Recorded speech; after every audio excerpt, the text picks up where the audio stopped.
Anna, bonjour. Bonjour Julie. Tu as 17 ans, tu sors de terminale et l'année prochaine tu vas entrer à la prépa Camondo, assez réputée, et pas facile forcément d'accès. Comment tu en es arrivé là? Alors, tu as fait préparer une école d'art, je le sais, hein, c'est un établissement qui propose diverses formules pour approcher les arts de façon différente et variée, et tu vas nous en parler. Toi, en fait, tu disais hors caméra, ça t'a ouvert des horizons, tu as eu un vrai déclic. Est-ce que tu peux nous dire pourquoi? Tout à fait. En fait, j'étais à un stade, c'était l'année dernière, en fin de première, où j'aimais beaucoup tout ce qui était l'art, le dessin, mais c'était pas encore quelque chose dont je pouvais dire clairement si j'allais en faire une vie professionnelle ou pas.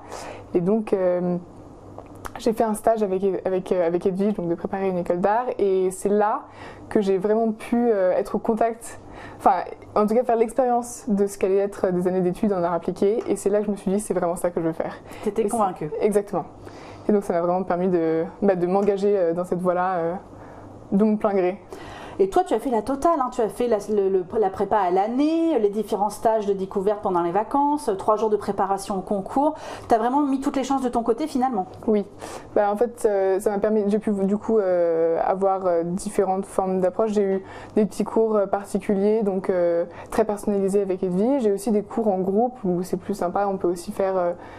où on est plus dans un esprit d'équipe moins personnalisé, mais plus similaire à ce qu'on aurait dans des écoles. Et ça te plaît, voilà, ce fait d'avoir travail d'équipe, puis en individuel, c'est un petit peu ce qu'on va retrouver dans la vie professionnelle finalement. C'était quelque chose que tu connaissais pas et que tu as appris à faire? Oui, disons que oui, complètement, parce qu'en fait, c'est venant d'établissements où c'est pas du tout quelque chose auquel on est introduit. Enfin, ça m'a permis de toucher du doigt quelque chose que j'aurais pas pu faire autrement. Enfin.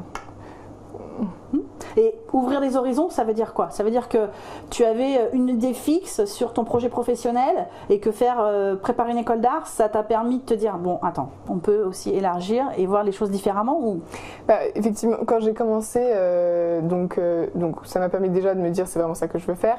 Mais ensuite, quand j'ai commencé à penser aux écoles, j'étais un petit peu fermée, et le fait d'avoir préparé une école d'art, ça m'a permis de ne pas me focaliser sur une seule école ou sur un seul projet qui était mon projet initial, et de m'ouvrir et de me dire il y a d'autres formations possibles, d'explorer un petit peu plus. Et c'est d'ailleurs grâce à ça que je vais à Camondo, parce qu'autrement j'aurais pas fini là-bas. Et je pense que j'aurais regretté. Donc ça valait vraiment le coup. Donc tu es vraiment contente de ton sort, si je puis dire là. Complètement. Ça, tu nous as ramené un projet sur lequel tu as travaillé cette année? Exactement, pendant les cours donc on a fait toute l'année, et ça fait vraiment partie des projets qui m'ont permis de me dire je me trompe pas, c'est vraiment ça qu'il faut que je fasse. J'ai pris tellement de plaisir à le faire, c'est juste des petites maquettes de tabourets, et je pense que c'est pas grande valeur comme ça, mais c'est vraiment, ça fait partie du déclic, et ça fait partie de ce qui m'a fait dire que je me trompais pas en choisissant la voie des arts appliqués. Et du coup, chez Préparer une école d'art, c'est typiquement le genre de travaux que vous faites. On vous donne un sujet, on vous donne une matière, je dis n'importe quoi, hein, j'en sais rien, et vous devez travailler avec? Exactement, c'est un petit peu, on nous introduit à toute la démarche qu'on va devoir apprendre à maîtriser en école d'art. On nous donne un sujet, il faut être capable de le décortiquer, de l'explorer, de l'analyser, pas seulement de partir sur la première idée qui nous vient à l'esprit, et au contraire d'explorer beaucoup. Et c'est très typiquement ce qu'on faisait. Donc là, il fallait créer un objet en s'inspirant d'un pays ou d'une culture.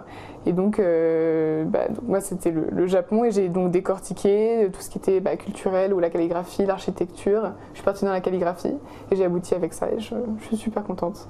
Donc l'art, c'est pas que être impulsif et dans la passion? Non, pas du tout. Il y a un énorme procédé, toute une procédure d'analyse qu'il faut avoir avant, un esprit d'analyse.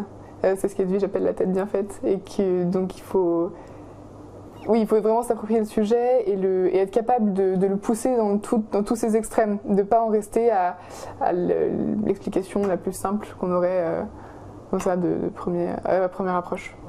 Tu as présenté beaucoup d'écoles suite à cette prépa. Là, je veux dire, à la fin de ta terminale, il fallait que tu enchaînes sur l'enseignement supérieur dans des écoles d'art. Tu en as présenté plusieurs? Alors, j'en ai honnêtement pas présenté tant que ça.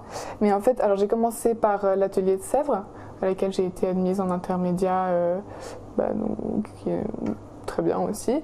Et j'ai eu Camondo aussi, dont j'ai eu la réponse plus tard. Et j'ai tenté les concours de l'ENSAD. Pour lesquels j'ai pas du tout été admise. Mais en fait, ayant eu des réponses assez tôt de la part de Camondo et l'atelier de Sèvres, et ayant fait assez rapidement mon choix pour Camondo, comme c'était vraiment dans mes premiers choix, j'ai pas cherché plus loin en fait. Je savais que c'était ça que je voulais, donc Tu devais j'ai pas creusé tellement plus. Exactement.